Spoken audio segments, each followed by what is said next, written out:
예수님께서 이 땅에 오신 것을 기념해서 우리 믿음의 성도들과 교회는 성탄절을 지킵니다. 예수님께서 이 땅에 오신 목적이 있습니다. 그것은 죽으시기 위해 이 땅에 오신 것입니다. 하나님의 계획은 자기 아들을 죄인된 우리들을 위해서 내어주심, 곧 십자가의 죽으심이라. 침례 요한의 고백처럼 보라, 세상 죄를 지고 가는 하나님의 어린 양이로다. 이 어린 양, 곧 제물로 이 땅에 죽으러 오신 것입니다. 예수님께서 죽으셨습니다. 그렇기에 예수 그리스도의 제자인 저와 여러분도 마땅히 죽어야 합니다. 그런데 잘 안 죽습니다. 이게 문제입니다. 저도 죽어야 되는데 잘 안 죽어서 사실은 문제이지요. 한번 따라서 해보실까요? 나를 죽입시다. 옆에 성도님하고 인사합시다. 너를 죽입시다. 너도 죽고 나도 죽고 우리가 사실 예수 이름으로 죽어야 됩니다. 내가 죽어야 우리 가정이 살게 될 것이고, 내가 죽으면은 이 교회 공동체가 살게 될 것입니다. 내가 죽으면은 여러분이 일하는 직장과 회사가 살 것입니다. 또한 정말로 우리들이 죽어야 이 대한민국이 현재 어려운 경제 상황과 모든 것들이 회복될 줄로 믿습니다. 이 한 해를 돌아보면서 교회 예산도 풍성해서 남으면 좋겠고, 여러분의 일터에도 회사에도 많은 이익을 남기는 그러한 회사가 좋은 회사가 될 것입니다. 저와 여러분의 삶도 마찬가지입니다. 많은 열매를 맺은 한 해라면은 참 잘 산 한 해가 될 것입니다.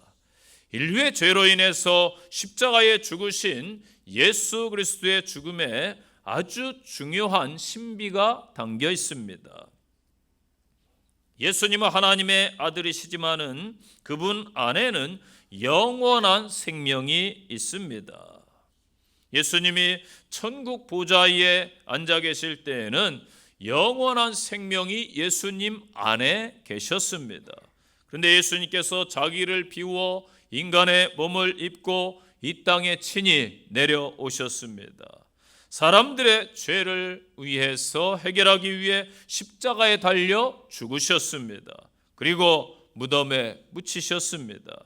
그랬더니 예수님의 부활에는 수많은 사람들의 생명이 함께 포함되었습니다. 예수님께서 십자가에 죽으시고 이 땅에 떨어져 죽으신 그 한 알의 밀알이 되셨기 때문에 예수 안에 있던 그 생명의 씨앗들이 이 땅에 생명 없이 살던 사람들, 아무 소망이 없던 사람들에게 참 열매로 맺혀진 줄로 믿습니다.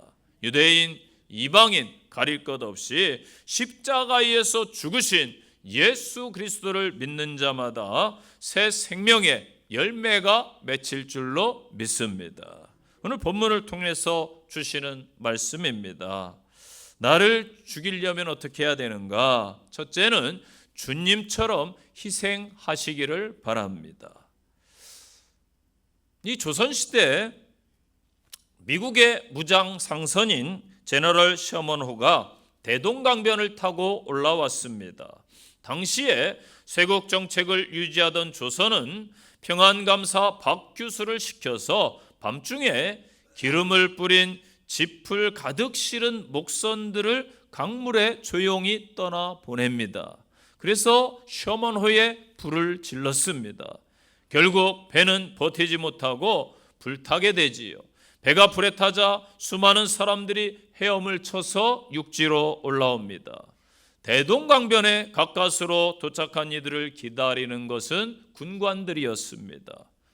로버트 토마스 선교사가 육지에 다다랐을 때에 군관들에게 체포가 됩니다.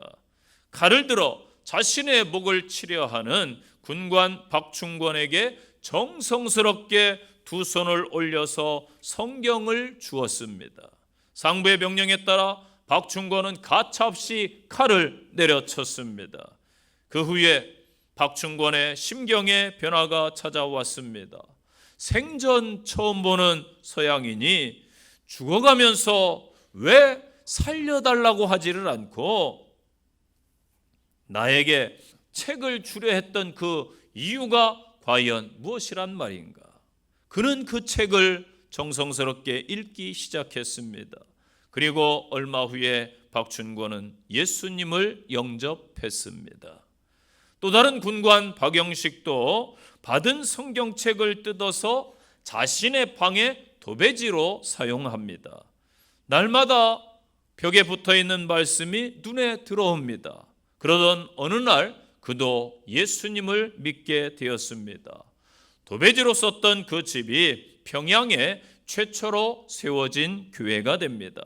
이 교회가 훗날 영적 대각성 운동을 일으킨 장대연 교회의 전신이 되었습니다. 토마스 선교사는 죽었지만은 그 열매는 오늘날 한국의 교회들입니다. 24절 말씀 보세요. 죽으면은 많은 열매를 맺으리라. 하나님의 말씀은 살아있으며 힘이 있고 역사하는 줄로 믿으시기를 바랍니다.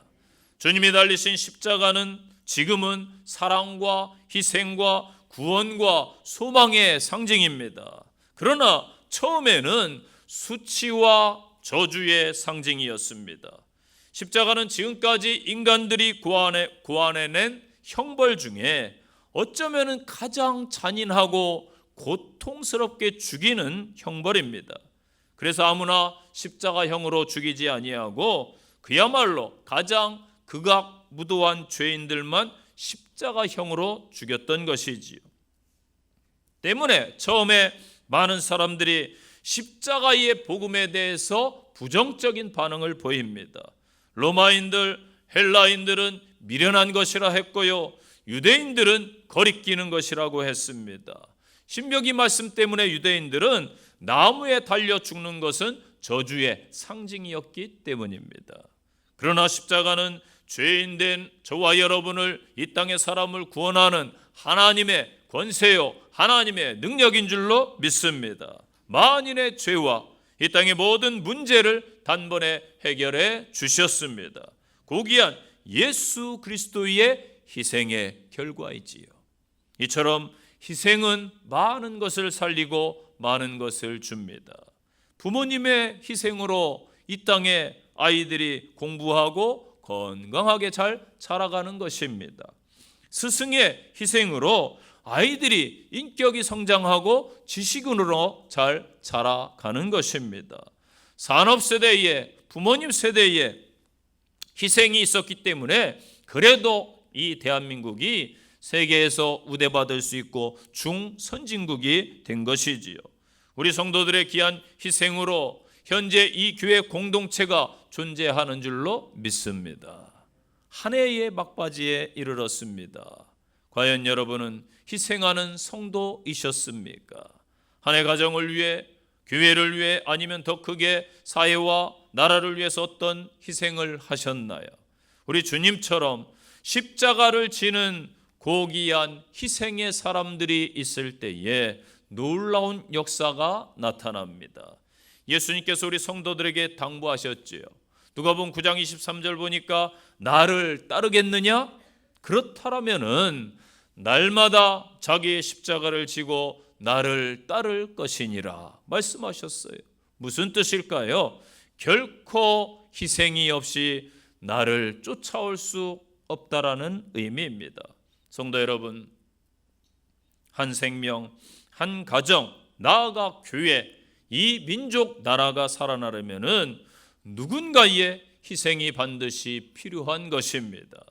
에베소 5장 2절, 예수 그리스도께서 너희를 사랑하신 것 같이 너희도 사랑 가운데 행하라. 그는 우리를 위하여 자신을 버리사 향기로운 제물과 희생 제물로 하나님께 드리셨느니라. 아멘. 예수님은 우리를 위하여 자신을 버리셨습니다. 희생 제물로 하나님께 드리셨습니다. 주님은 그 귀한 사명을 저와 여러분에게 위임 맡겨 주셨습니다. 이것이 성도의 사명입니다. 오늘의 시대는 희생하면 손해보는 그러한 시대라고 말을 하지요. 희생하면은 바보라는 소리를 들을 수도 있습니다. 그런데 가끔 저는 참 좋은 장면들을 봅니다. 엊그저께 지하철 5호선 내려가는데 계단이 이렇게 있는데 어떤 젊은 청년이 어르신의 짐을 들어주더라고요. 그래서 야, 세상은 아직도 자기 희생하는 사람들이 있구나. 참 좋은 세상이구나. 모르겠어요. 제 눈엔 가끔 보여요. 여러분 눈에는 어떤지 모르겠습니다. 여러분들이 그렇게 희생하는 성도들이 되시기를 바랍니다. 주님의 심정, 주님의 마음을 가지고 여러분이 계신 곳에서 실천하시면 되는 것이지요. 우리 성도들 가치 있는 희생으로 이 사회가, 이 땅이 온전히 회복되어지기를 간절히 소망합니다. 귀한 일에 사용되는 믿음의 성도들이 다 되시기를 축복합니다. 두 번째 주시는 말씀, 나를 죽이면은 주님처럼 포기하고 섬겨야 됩니다. 25절 보세요. 자기의 생명을 사랑하는 자는 잃어버릴 것이요, 이 세상에서 자기의 생명을 미워하는 자는 영생하도록 보전하리라. 아멘.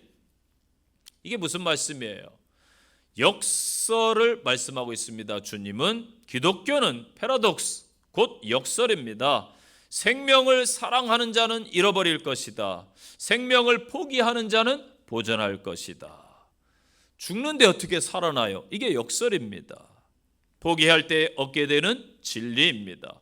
섬길 때에 낮아져서 섬기면 높임을 받게 되는 것입니다. 이게 진리지요. 이승욱 작가가 쓴 포기하지 않는 용기라는 아주 오래된 책이 있습니다. 그 책에 이런 내용이 나옵니다. 놓아버려라, 당신이 붙잡고 있는 그것. 인간이 겪는 대부분의 고통은 삶의 균형이 깨어진 데서 온다. 저울의 한쪽 접시에는 욕망이 올려져 있고 다른 한쪽에는 현실이 올려져 있다. 이때 어느 한쪽이 무거우면 균형은 깨어진다.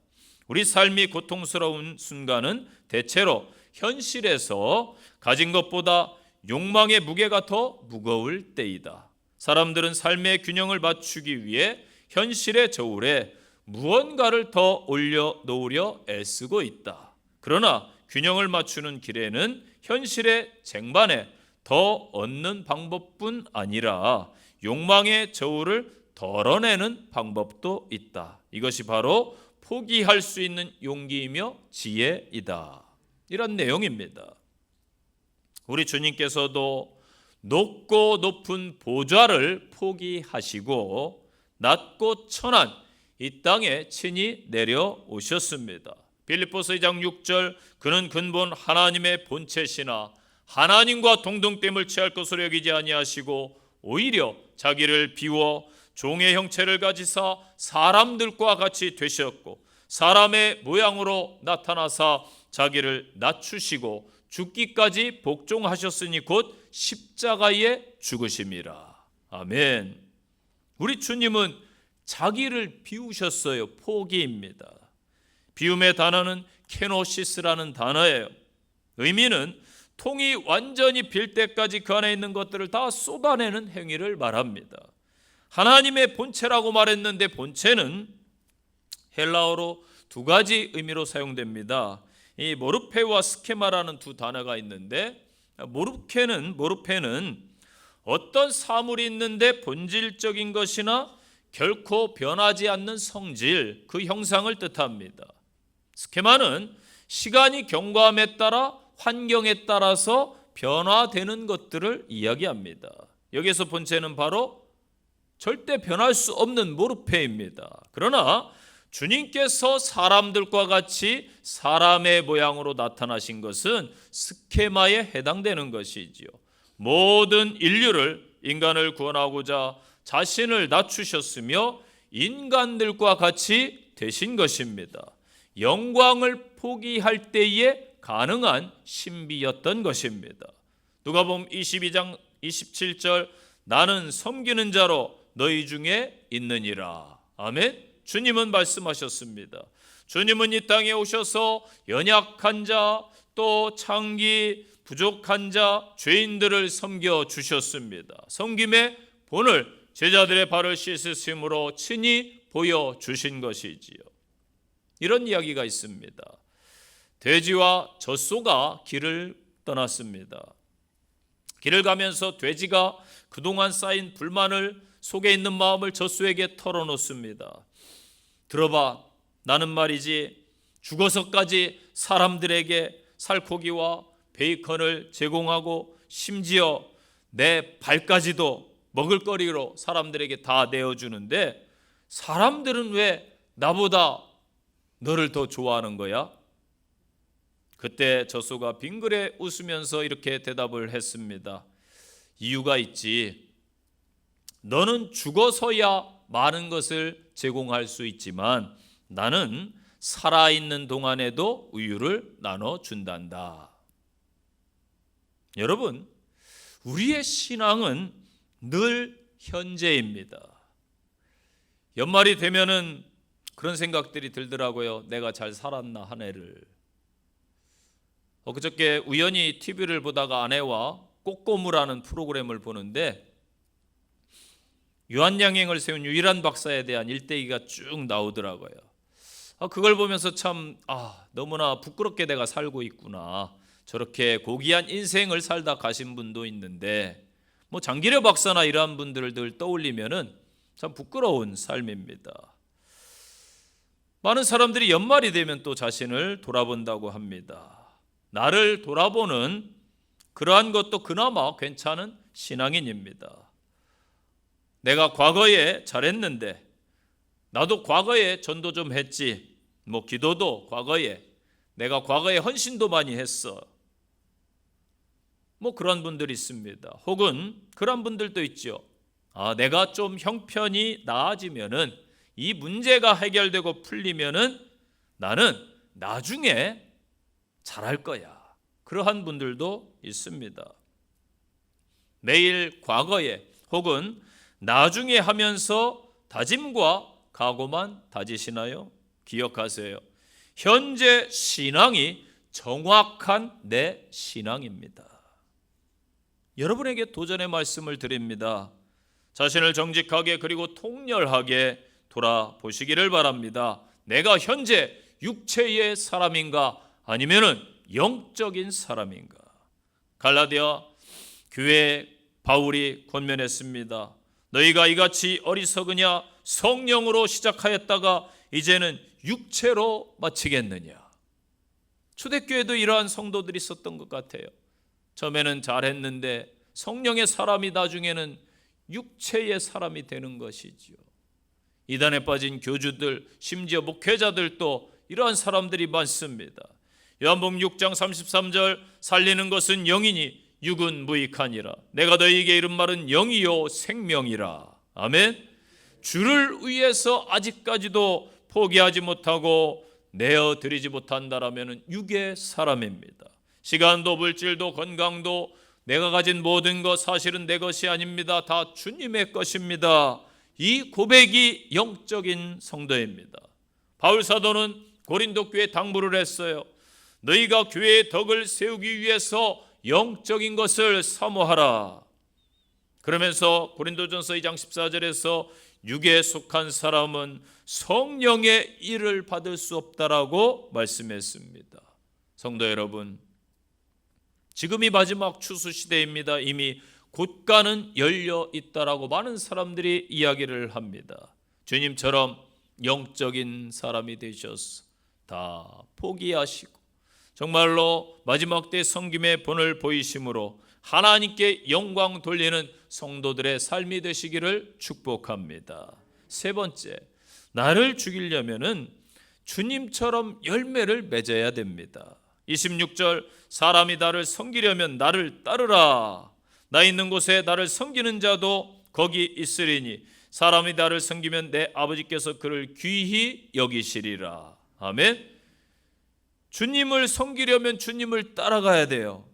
그때 주님이 계신 곳에 저 천국에 너희도 있게 하리라. 아버지께서 너희를 귀하게 여기시리라. 주님을 잘 따르고 섬기면은 하나님이 여러분을 귀하게 여기실 줄로 믿습니다. 하나님께 존귀함을 받는 성도들이 되시기를 바랍니다. 주님은 십자가에서 자신의 사명을 완성했습니다. 한 알의 밀이 땅에 떨어져 죽어야 사명이 완성되고 열매가 맺혀집니다. 십자가의 죽음으로 다 이루셨습니다. 성도는 이 땅에서 자기 목숨을 위해, 자기 자신을 위해서 사는 존재가 아니에요. 오직 사명 위에, 주를 위해, 예수님을 위해 사는 존재인 줄로 믿습니다. 갈라디아서 2장 20절, 내가 그리스도와 함께 십자가에 못 박혔나니 그런즉 이제는 내가 사는 것이 아니요 오직 내 안에 그리스도께서 사시는 것이라. 아멘. 우리 크리스찬들이 맺어야 될 열매들이 참으로 많이 있습니다.